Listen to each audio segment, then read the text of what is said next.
Assalamualaikum semuanya. Hari ini ketemu lagi bersama Ibu dari Cerita MPD. Kita hari ini belajar kimia dasar, ya. Ini merupakan materi kita yang pertama dalam kimia dasar.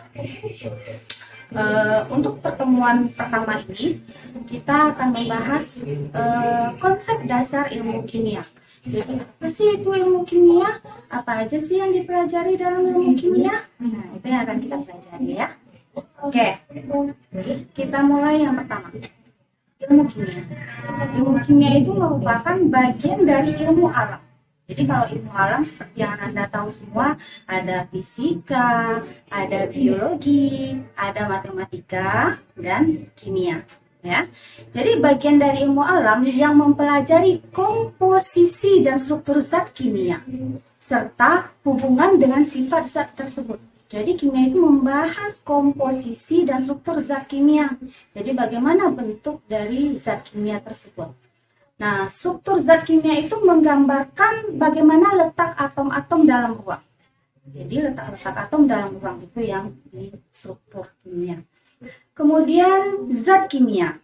Nah, salah satu identitas kimia yang mudah dikenali adalah dari wujudnya, yaitu dari wujudnya berupa gas, berupa cair, dan padat. Nah, zat kimia yang berwujud gas mempunyai partikel yang berjauhan dan daya tariknya kecil atau hampir tidak ada. Sedangkan yang berwujud padat daya tariknya otomatis antar partikelnya kuat sekali dan jaraknya sangat dekat. Sedangkan zat cair, zat cair seperti yang Anda ketahui itu berada antara gas dan padat, baik jarak partikelnya maupun daya tarik antar partikelnya. Ya. Nah, tadi Ibu sudah berbicara mengenai unsur. Nah, apa itu unsur? Ya. Bagian Anda yang sudah menjawab atau yang sudah tahu? Oke, unsur. Unsur adalah materi yang tidak dapat diuraikan dengan reaksi kimia. Jadi materi yang tidak dapat diuraikan dengan reaksi kimia menjadi zat yang lebih sederhana. Contohnya hidrogen, oksigen, besi, dan lain-lainnya yang ada dalam sistem periodik atau dalam tabel periodik unsur. Yang di awal sudah Ibu perlihatkan tadi, tabel periodik unsurnya. Kemudian setelah unsur ada yang dikatakan lagi dengan senyawa. Senyawa itu adalah materi yang dibentuk dari dua unsur atau lebih dengan perbandingan tertentu. Ingat ya, kalau yang dikatakan dengan senyawa, catatannya harus dengan perbandingan tertentu. Contohnya, air yang kita gunakan setiap hari. Nah, apa itu senyawa air? Apa dia? H2O. Ya, berarti dia terbentuk dari unsur hidrogen dan unsur oksigen. Oke? Kemudian, setelah senyawa ada yang dikatakan dengan campuran. Campuran adalah gabungan dua zat tunggal atau lebih dengan perbandingannya sembarang. Jadi, nampak ya perbedaan antara senyawa dengan campuran. Kalau tadi senyawa perbandingannya tertentu. Kalau campuran perbandingannya sembarang. Ya.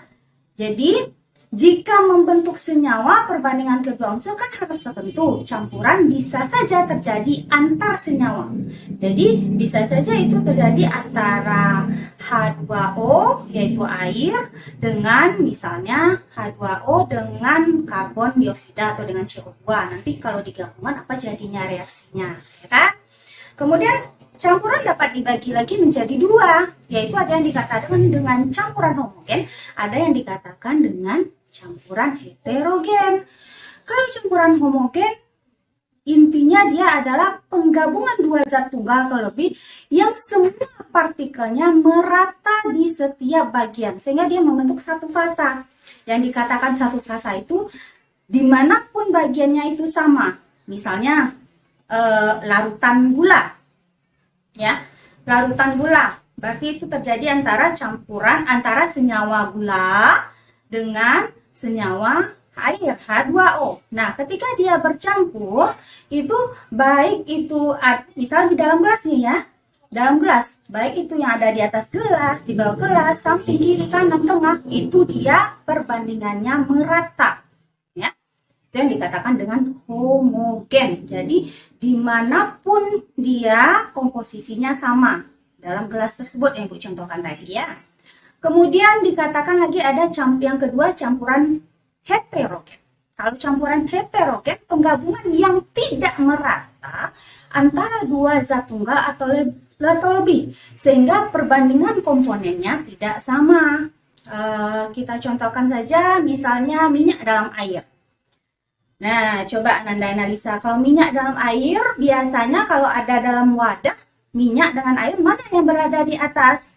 Siapa yang berada di atas? Apakah minyak atau air? Ya, benar. Yang berada di atas adalah minyak. Kenapa minyak yang berada di atas? Kita bawakan lagi ke fisikanya nih. Kenapa? Ada yang bisa menjawab? Karena massa jenis minyak lebih ringan dibandingkan massa jenis air, atau kerapatannya lebih ringan dibandingkan dengan air. Makanya minyak yang berada di atas. Oke? Kemudian itu yang pendahuluan mulai dari materi ya. Materi itu jadi ada dia yang dikatakan unsur, senyawa, campuran. Oke, sampai di sini ada yang mau Ananda tanyakan? Kalau ada, Ananda bisa langsung buat pertanyaannya di e-learning kita, ya. Oke. Kemudian persamaan reaksi. Persamaan reaksi. Tadi Ibu udah contohkan sebelumnya. H2O, contohnya misal kita gabungkan dia dengan CO2, itu kan senyawa dengan senyawa. Kalau unsur dengan unsur, Ibu contohkan hidrogen dengan oksigen membentuk air.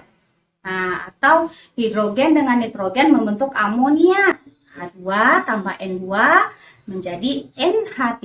Nah, reaksi kimia itu merupakan perubahan pereaksi menjadi hasil reaksi. Kalau di antara contoh Ibu ini, H2, N2, NH3. Mana yang bereaksi, mana yang hasil reaksi? Oke, jadi yang dikatakan bereaksi adalah H2 dan N2. Hasilnya adalah yang NH3. Atau H2 dengan O2, hasilnya adalah H2O. Nah, suatu reaksi tidak boleh melanggar hukum kekekalan massa. Artinya, jenis dan jumlah atom sebelum dan sesudah reaksi adalah sama. Hukum kekekalan massa. Nanti kita akan membahasnya di hukum-hukum dasar kimia. Oke?